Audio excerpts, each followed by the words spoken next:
My people, hope y'all are good. Welcome back to the channel, guys. And yeah, we're gonna have to try our best to not be scattergun today because I have so many thoughts that I'd like to share. And they came out of nowhere. You know, there's Champions League midweek. Villa are playing Liverpool tonight. So there's just so much because we are playing Villa over the weekend. So I would have loved to watch that game. But we all know the UCL games that are coming up, guys. I'm so I'm so divided. I'm so conflicted. We're gonna close off with speaking on John Obi Mikel's thoughts on Chelsea and his thoughts on this protest and his frustration around the players. You know, he said a lot, guys, in his recent podcast. And then we're gonna speak on Willie Issa. But I'd like to share my thoughts on last night's Champions League clashes, guys. Firstly, starting with Milan, because a lot of former Chelsea players had their hearts broken. And Joao Felix came out saying, I wanted to play Champions League football, and he won't be able to play Champions League football. I don't know why I'm slandering Felix. I think the player just wanted game time, guys. It's not his fault for leaving. You know, tonight, Vega has a chance to get into the round of 16 with Juventus, and I wish him the best. But yes, Pulisic, Abraham, Tomori, Loftus-Cheek, there's pain. Milan pain at the San Siro as Feyenoord. Congratulations, Feyenoord advance. And I think that also gave me perspective as to how good Arne Slot is, guys. His former club are in the round of 16, and he, with his current club, were top of the UCL, guys. So respect to Arne Slot without Arne Slot even raising a finger. You know what I mean? But yes, guys. Who else? Celtic heartbreak. I was watching that one, guys. Alphonso Davies broke those Scottish hearts. Oh, Celtic, I'm so sorry. That was pain. Dying moments, dying embers, as they say. And Bayern are through. Yeah, congratulations to Bayern. And then there was a thriller in Portugal between Bayern Munich. Oh, Bayern Munich. Between Benfica. Sorry, Benfica fans. Benfica as well as Monaco. What a game. I haven't even seen the highlights, but 3-3 says a lot, guys. It's 3-3. You know what I mean? And then the last but not least, how can I be forgetting? Oh, no, I cannot forget. Because Jesperini came out and slandered his own player, our African brother, Ademola Lookman. Not so long ago, guys, Lookman was scoring a hat-trick, if I'm correct, in the Europa League final. I don't know if Atalanta needed to win the Europa League to qualify for Champions League. But all of a sudden, his manager just don't like him for missing a penalty. Apparently, he even sucks at penalties in training. Okay, sucks is a bad word, but apparently he's not their top penalty taker even in training. So the fact that he fought to take a penalty in game only to mess up, the manager's not happy. When last did you guys see a manager slander his own player like that? Hey, Jesperini. It's not old age, it's frustration. And they are out of the UCL, guys. But yeah, those are my thoughts on the first 4 games, and 4 teams are through. Now we wait for the other 4 to complete the bracket, and the round of 16 can kick off. And then now, and here you are wondering, this Chelsea fan that's speaking on Champions League, guys, watching the Champions League as a neutral is the best. No emotions, no bias. You know, I'm enjoying the Champions League. Of course, next season, I want Chelsea to be in the chat, whether we face pain or not. But for this season, I'm going to enjoy it, guys. And briefly as I have, I'll share my thoughts. Blessings, y'all. He's our brother. He's doing well. He's entitled to his own opinions. If you're on YouTube, guys, if you have your catalog of Chelsea content creators, everyone is going in on the protest. Indirectly, everyone is going in at the owners. And the owners deserve it for how they've treated Chelsea, creating a model where it's just money and everything. Hence, everyone is angry. Hence, everyone is frustrated and they want to share their thoughts. You look across, guys, especially, of course, the UK-based content creators who will probably be part of the protest, which will happen come the end of February. It's huge, guys. But John Obi Mikel stated that it's not the time for a protest. John Obi Mikel is also our African brother, and he served Chelsea well. And he's frustrated with how current Chelsea players are not, proud of playing for the badge and all that. He will slander Sancho, slandering Nicholas Jackson, but also saying that Jackson would have needed a sort of striker to work with, a player to work alongside him to improve him.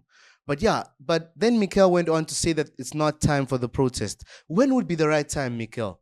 I know John Obi Mikel probably won't see this, but to share my opinion, guys, I think it's the perfect time. I genuinely feel so. There are Chelsea fans that feel it's not the right time who will agree with Mikel. But in my opinion, guys, when?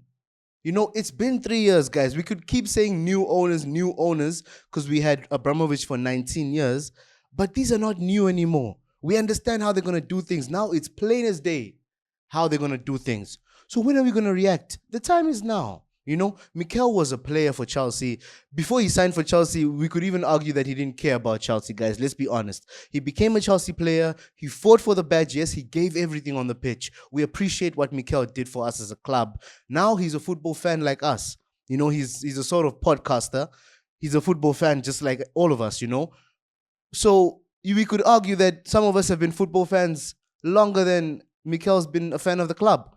I can tell you right now, guys, confidently, I've been a fan of Chelsea longer than Mikel has been a fan of Chelsea. There's a time where he had to focus on being a player at Chelsea. And yes, you could say he's a player/fan at that time, but some of us were fully committed to the cause in terms of support. So here we are, and we're divided. He's going to divide the fan base with his opinion as well. But I think it's the right time for the protest, guys. So I'm backing the protest. And I said it before, this is my second time emphasizing it. And I'm not going to sway from that, guys. Let's protest. I'm a firm believer in sounding, how do you say it, in voicing out, Yes, let's be outspoken. Let's get it, guys. I'm being shady-ish. Final one, guys, I want to speak on before we close off on the segment. Guys, I never played football growing up, really. Had my cameos as a goalkeeper. My closest friends will know, and then I messed up. But then I played rugby. I went into rugby. I think my build was more suited for rugby, right?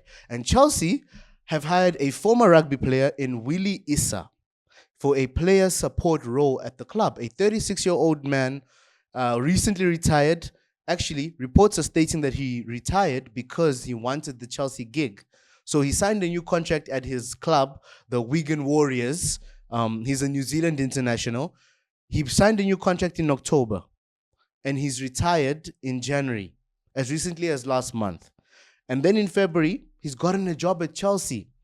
A former rugby player, guys, set to work with footballers, young footballers across the board, because we have a young squad. The oldest players being Robert Sanchez, Tosin, Cucurella, but they are still about 9-10 years younger than Willie Issa, right?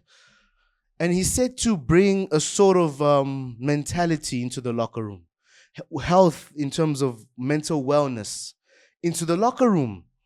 And how do we feel about this, guys? I'm going to give him grace. We can't say he's going to fail before he even tries, right? And I think he's already started working with the staff, and he's going to start working with the players, of course. You'd believe that after Villa... not even Villa. We are already preparing for our game against Villa over the weekend. Villa have a game tonight, of course. So the Villa players should be even more tired. So you'd expect Willie Issa's impact, if it's instant, to come out when we visit Villa Park over the weekend, right?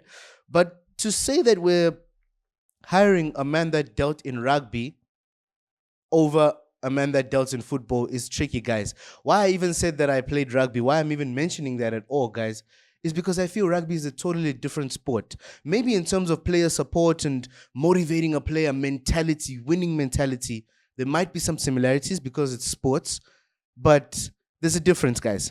In rugby, as soon as you get beyond the final man, you just have to place the ball on the ground and it's a try, and points are added. To get points in football, you must finish the chance. The striker must actually put the ball past a goalkeeper who's guarding the net. So in terms of sports, guys, I'm not going to lie. I think these sports are way too different, guys. A penalty in rugby is just precision. Shoot it between those posts. Just shoot it in between that if you have precision. A penalty in football is mentalities. It's man versus man. You have a chance to score it, or it could be saved. Or you could miss completely, yes, which could also happen in rugby. But there's a man between the posts in football. So it's different, guys. And how do we advise? How does he advise? I don't know. Maybe he loves football. Maybe he's watched football his whole life. We don't know. So, yeah, it's tricky to see that we've hired a former rugby professional, guys. Why? We can't answer the question right now, but why? But I wish him the best because we always want the best for Chelsea, regardless of what we say. Let the best happen for Chelsea. And if hiring a rugby man helps us, yeah, let's go for it. But then again, you look at how every other form of business has been conducted by Clear Lake Capital, BlueCO, Todd Bowley, Ekbali, everyone involved, right? And they're not doing things right. No, Joe Shields and the other backroom staff, the recruitment staff, the technical staff, they're just on board with the Bowley plan, the Bowley model. You know what you are? EP, aka enemy of progress. And what's really come right in terms of that, guys? Some good players. We didn't expect Cole Palmer to be who he is. He's our best player, you could argue. But when you signed him, we didn't think we're signing a world beater. So besides Cole Palmer, maybe Malo Gusto, Moise Caicedo, you know, a few star names that are doing really well for their age. You know, they'll go on to be great players. Has this model brought joy? Have they really succeeded? Is that success? I don't know, guys. Let me know your thoughts on this Willie Issa thing. The protests still loom, you know, and we're Africans. We're not going to keep speaking about the protests when we're not, most likely not going to be involved. Let's hope the numbers are larger than the Tottenham numbers. I think about 2,000 to 3,000 Tottenham fans showed up for their protest. Let's make it 5,000, you know. Fans in England, we appreciate y'all. Blessings, guys.